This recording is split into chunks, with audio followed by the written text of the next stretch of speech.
Hello guys, आज हम start कर रहे हैं लेक्स इन हिमाचल प्रदेश। तो जो हिमाचल प्रदेश की लेक्स हैं उनको हम दो भागों में डिवाइड कर सकते हैं। जैसे कि फर्स्ट वन आता है आपके पास आर्टिफिशियल लेक, सेकंड वन आएगा आपके पास नेचुरल लेक्स। जो आर्टिफिशियल लेक्स होती हैं उनको क्या कहा जाता है, मैन मेड भी कहा जाता है, यानी ये ह्यूमन के द्वारा फॉर्म की जाती हैं। ठीक है, तो अगर आपसे ये पूछा जाए कि आर्टिफिशियल सबसे लार्जेस्ट लेक कौन सी आर्टिफिशियल, तो आप क्या बोलोगे, गोविंद सागर, जो कहाँ पे है, बिलासपुर में।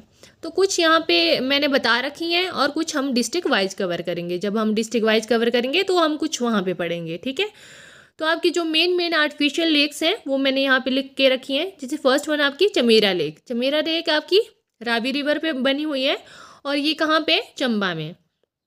ठीक है, चमेरा, चंबा और कौन सी रिवर पे, रावी रिवर पे। सेकंड वन आती है आपकी पोंग लेक। पोंग लेक कहाँ पे आपकी, कांगड़ा में है और ब्यास रिवर पे है ये, और इसकी जो लेंथ है वो 42 किलोमीटर है। थर्ड वन आती है आपके पास गोविंद लेक। गोविंद लेक कहाँ पे आपकी, बिलासपुर में है, 88 किलोमीटर है और सतलुज रिवर पे है। फोर्थ वन आती है आपकी पंडो लेक। पंडो लेक आपकी कहाँ पे, मंडी में है और ब्यास रिवर पे है और 14 किलोमीटर इसकी लेंथ है। फिर आपके यहाँ पास आता है नेचुरल लेक। नेचुरल लेक अगर आपसे ये पूछा जाए कि लार्जेस्ट नेचुरल लेक कौन सी है, तो आपके पास कौन सी है, रेणुका, जो कि कहाँ पे है, सिरमौर में। अगर आपसे पूछा जाए लार्जेस्ट नेचुरल लेक तो कौन सी है, रेणुका। अगर आपसे पूछा जाए लार्जेस्ट आर्टिफिशियल लेक कौन सी है, तो कौन सी है, गोविंद सागर। अब हम पढ़ने जा रहे हैं डिस्ट्रिक्ट वाइज। फर्स्ट वन हम स्टार्ट करते हैं लाहौल स्पीति। ठीक है, तो यहाँ पे हमारी जो फर्स्ट इसमें आती है, फर्स्ट वन आती है इसमें सूरज ताल, जिसका एल्टीट्यूड कितना है, 4800 मीटर। सूरज ताल अपने जब हम वैली पढ़ रहे थे ना, जो सूरज ताल है वो कौन सी वैली बनाती थी आपकी, भागा वैली। ठीक है, वहाँ पे मैंने पढ़ाया था आपको वैली। ठीक है, तो कौन सी आएगी, भागा वैली। और जो सूरज ताल है उसका जो एल्टीट्यूड है वो कितना है, 4800 मीटर। और ये जो लेक है ना, ये हिमाचल प्रदेश की हाईएस्ट लेक है और थर्ड हाईएस्ट है इंडिया में। अगर आप मतलब कि पूरे एचपी में देखे जाए तो ये सबसे हाईएस्ट में आएगी आपकी सूरज ताल। और ये अगर पूरा इंडिया में देखा जाए तो ये थर्ड हाईएस्ट लेक है इंडिया की, और 21st हाईएस्ट लेक है पूरे वर्ल्ड में। इससे कौन सी रिवर ऑरिजिनेट होती है आपकी, भागा रिवर। और ये बनाती क्या है, भागा रिवर क्या बनाती है, भागा वैली। ठीक है, आपको कनेक्ट करके पढ़ना है। जैसे कि रिवर कौन सी होगी, भागा रिवर। भागा रिवर कौन सी वैली बनाती है आपकी, भागा वैली। और कौन सी झील है ये, सूरज ताल झील। ठीक है, सेकेंड वन आता है आपके पास दीपक ताल। दीपक ताल को आप यंगर ब्रदर ऑफ सूरज ताल भी कहा जा सकता है इसको। ठीक है, दीपक ताल, सूरज ताल, ठीक है, और चंद्र ताल, ये आपकी सेम है, ताल ताल वाली हैं। तो कहाँ पे आएंगी ये आपकी आएंगी लाहौल स्पीति में। और दीपक ताल को क्या बोला जाता है, यंगर ब्रदर ऑफ सूरज ताल, जिसका एल्टीट्यूड कितना है, 3200 मीटर।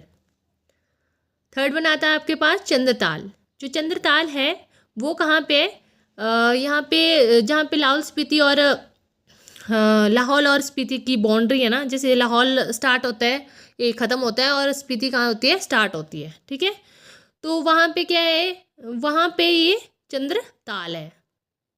ठीक है, it is located in the middle of Lahaul Spiti. ठीक है, मतलब मिडल में पड़ती है। एक साइड आपका लाहौल आएगा, एक साइड आपका स्पीति आएगा। आपको एक रेंज याद होगी ना, कुंजुम रेंज। ठीक है, कुंजुम रेंज के पास ही है ये, क्योंकि कुंजुम रेंज क्या करती है, वो डिवाइड करती है लाहौल को स्पीति से। मैंने पढ़ाया था आपको, जब रेंजेस पढ़ रहे थे हम लोग को, तब हमने पढ़ाया था आपको, अगर याद होगा आपको। ठीक है, तो यहाँ पे आपका जो एल्टीट्यूड है इसका कितना है, 4270। ठीक है, या नियर बाय आप ऐसे बोल सकते हो इसको, 4300 मीटर के नियर बाय में है ये। ठीक है, ओरिजिन किस रिवर का होता है यहाँ से, चंद्रा रिवर का। चंद्रताल लेक से चंद्रा रिवर का ओरिजिनेशन होता है। ठीक है, it is also called as lake of moon. ठीक है, इसको लेक ऑफ मून भी कहा जाता है। और हिंद सांग ने इसको क्या कहा था, लोथिया सरोवर। ठीक है। एक चाइनीज यात्री था हिनसांग, जिसने इसको क्या कहा था, लोथिया सरोवर। थर्ड वन आता है आपका नीलकंठ लेक। नीलकंठ में आपको फर्स्ट तो यही रखना है याद कि ये ओनली मैन यहाँ पे नहा सकते हैं, बाकी मतलब जो लेडीज़ होती हैं वहाँ पे उनको जाने की परमिशन नहीं होती है, ठीक है। तो नीलकंठ आपको क्या रखना है याद कि नीलकंठ कहाँ पे, लाहौल स्पीति में है। यहाँ पे सिर्फ मैंस ही जा सकते हैं, ठीक है। ये कहाँ पे है आपकी, नैनगढ़ वैली में है, ठीक है। और आपको यहाँ पे एक और मिल गई, देखो नैनगाहर वैली कहाँ पे हुई, यानी वो लाहौल स्पीति में है, ठीक है। इसकी हाइट कितनी है, 4200 मीटर है। और ये क्या है, एक छोटी सी लेक है ये, बट इसकी जो डीप है ना, ये जो डेप्थ है उसकी, वो बहुत ज़्यादा डेप्थ है उसकी, ठीक है। मतलब ये डीप बहुत ज़्यादा है, डेप्थ बोल लो चाहे डीप बोल लो, ठीक है। तो इसका डेप्थ ज़्यादा होने के कारण इसका कलर कैसा है, ब्लू है। फिर आती है आपकी यूनाम सो लेक, ठीक है, जो कहाँ पे है आपके लाहौल स्पीति में है। उसका एल्टीट्यूड कितना है, 4680 मीटर। यूनामसो कहाँ पे आपकी, लाहौल स्पीति में। फिर आती है आपकी डंखर लेक। डंखर कहाँ पे आपकी, स्पीति में। यूनामसो कहाँ है, लाहौल में, और डंखर कहाँ पे, स्पीति में। और ये क्या है, this lake is also known as lake of 16 waterfall. इसको 16 वाटरफॉल की लेक भी कहा जाता है। 7th आता है आपके पास सिसु लेक, आपको पता ही होगा, ठीक है। रोहतांग जो वो है उसके पास है ये, ठीक है, सिसु लेक। ये नेक्स्ट आता है हमारे पास लेक्स इन कांगड़ा। तो कांगड़ा में कौन कौन सी लेक्स हैं आपकी। फर्स्ट वन आता है आपके पास डल लेक। जो ये डल लेक है ये धर्मशाला से 11 किलोमीटर की दूरी पर है, ठीक है। और इसका जो एल्टीट्यूड है वो 1775 है। इसको बोला जाता है भागसू नाग लेक भी बोला जाता है, और लॉर्ड द्रिवेश्वर भी बोला जाता है, ठीक है। भागसू नाग लेक क्यों कहा जाता है, क्योंकि यहाँ पे एक टेम्पल है इसके नियर बाय में, जिसको क्या बोला जाता है, भागसू नाग टेम्पल। तो उसी टेम्पल के नाम पे इसका नाम पड़ा है भागसू नाग लेक, ठीक है। और लॉर्ड जो द्रिवेश्वर है वो इसको किसने कहा था, वो इसको किसने कहा था, अगस्त्य ऋषि ने कहा था। अगर आपसे ऐसे पूछा जाए कि लॉर्ड द्रिवेश्वर किसने नाम दिया है, तो ये दिया है अगस्त्य ऋषि ने, ठीक है।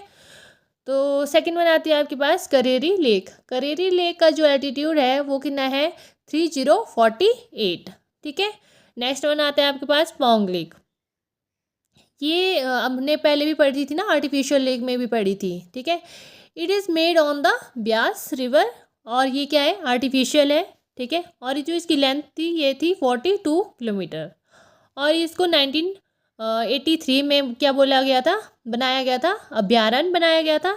ये याद रखना है आपको, 1983 में इसको अभ्यारण्य बनाया गया है, और 1994 में इसको वेटलैंड का दर्जा दिया गया था, और 2002 में इसको रामसर साइट चुना गया, ठीक है। ये आपको याद रखना है। आपको पूछा जा सकता है कि अभ्यारण्य कब बनी, वेटलैंड कब बनी ये, और इसको रामसर साइट का दर्जा कब दिया गया, ठीक है। तो आपको यही याद रखना है। फोर्थ आती है आपके पास मछियाल लेक। मछियाल लेक कितनी है आपके पास, 2 किलोमीटर है ये नगरोटा से, ठीक है। तो आप बोल सकते हो कि मछियाल लेक तो आपकी मंडी में भी है, तो आपकी मंडी में भी है मछियाल लेक, बट आपकी कांगड़ा में भी है मछियाल लेक, ठीक है। वैसे दोनों ऑप्शन आपके इकट्ठा नहीं आएंगे, अलग अलग ही आएंगे। तो आपकी जो कांगड़ा में है मछियाल लेक, ये कहाँ पे है आपकी, 2 किलोमीटर है ये नगरोटा से, ठीक है। फिर फिफ्थ आती है आपकी दानासर लेक, जिसकी जो एल्टीट्यूड है वो कितना है, 4280 है, ठीक है। नेक्स्ट कौन सी डिस्ट्रिक्ट है आपके पास है कुल्लू डिस्ट्रिक्ट। तो कुल्लू डिस्ट्रिक्ट में कौन कौन सी लेक हैं। फर्स्ट वन आती है आपके पास मनतलाई लेक। जो मनतलाई लेक है वो पार्वती रिवर का ऑरिजिनेट होती है वहाँ से, ठीक है। उसका एल्टीट्यूड कितना है, 4116 मीटर, ठीक है। कौन सी रिवर ऑरिजिनेट होती है वहाँ से, पार्वती रिवर। कहाँ से ऑरिजिनेट होती है ये, मनतलाई लेक से, ठीक है। सेकेंड वन आता है आपके पास देवरिया लेक, या देवरिया लेक भी बोला जाता है, इसको अलग अलग बोला जाता है, तो देख लेना आप क्या एग्जैक्ट क्या बोला जाता है, ठीक है। तो लोकेटेड इन सैंच वैली, ये कहाँ पे आपकी, सैंच वैली में। नेक्स्ट आता है आपके पास हंसा लेक। जो हंसा लेक है वो कहाँ पे आपकी, बंजार वैली में। इसमें बोला जाता है कि ये 2 हंसों का जोड़ा है, मतलब 2 हैं ये छोटी छोटी लेक्स, ठीक है। तो 2 हंसों का जोड़ा भी कहा जाता है इसको, जिसमें एक में बाथ लिया जा सकता है और एक में बाथ लेने की परमिशन नहीं है, ठीक है। नेक्स्ट वन आता है आपके पास भृगु लेक। जो भृगु लेक है वो आपकी ऋषि भृगु से एसोसिएटेड है, ठीक है, और इसको भृगु लेक बोला जाता है। फिर नेक्स्ट वन आता है आपके पास दशहर लेक। जो दशहर लेक है उसकी जो हाइट है वो कितनी है, 4200 मीटर है। ठीक है, यहाँ पे एक खास बात है, जब अकबर था, अकबर की एक बेटी थी, ठीक है, जो कि बीमार थी, जिसने जब वहाँ पे बाथ लिया, ठीक है, उस पानी दशहर लेक में जब के पानी से जब उसने बाथ लिया तो वो क्या हो गई, ठीक हो गई। तो ऐसा बोला जाता है कि अकबर की बेटी क्या हो गई थी, उस पानी से ठीक हो गई थी। ठीक है, फिर आती है आपके पास नैनसर लेक, जिसकी जो हाइट है वो 4000 मीटर है। फिर नेक्स्ट वन आती है आपके पास दहनासर लेक। दहनासर लेक जब पार्वती माता और जो शिव भगवान है, ठीक है, जो वो जब मणिमहेश जा रहे होते थे, कहा जाता है कि ये जो दहनासर लेक के पास वो बैठते थे, मतलब वहाँ पे आराम करते थे। ठीक है, वहाँ पर जब वो आराम कर रहे थे उसी बीच में एक डायन आती है, तो भगवान शिव क्या करते थे, उसको मार देते हैं। ठीक है, तो उसी के नाम पे इसका नाम क्या पड़ा है, दहनासर लेक। नेक्स्ट वन आती है आपके पास सिरोलसर लेक। ये जो सिरोलसर लेक है ये आपने सुना ही होगा, क्योंकि यहाँ पे एक चिड़िया बहुत ही फेमस है, जिसके चिड़िया का नाम क्या है, आभी। ठीक है, ये जो चिड़िया है ना, ये बोला जाता है कि ये इस जो लेक को है वो बहुत ही साफ रखती है, मतलब अगर एक भी पत्ता गिर जाए इसमें तो जो आभा नाम की चिड़िया है वो उसको क्या कर देती है, हटा देती है। ठीक है, और जिसकी जो आराध्या है वो कौन सी है, वो बूढ़ी नागिन है, माता बूढ़ी नागिन की आराध्या है वो। ठीक है, नेक्स्ट आता है आपके पास सरिताल लेक। सरिताल लेक से आपकी सरवरी जो रिवर है, रिवर आना था यहाँ पे, तो जो सरवरी रिवर है वो ऑरिजिनेट होती है। ठीक है।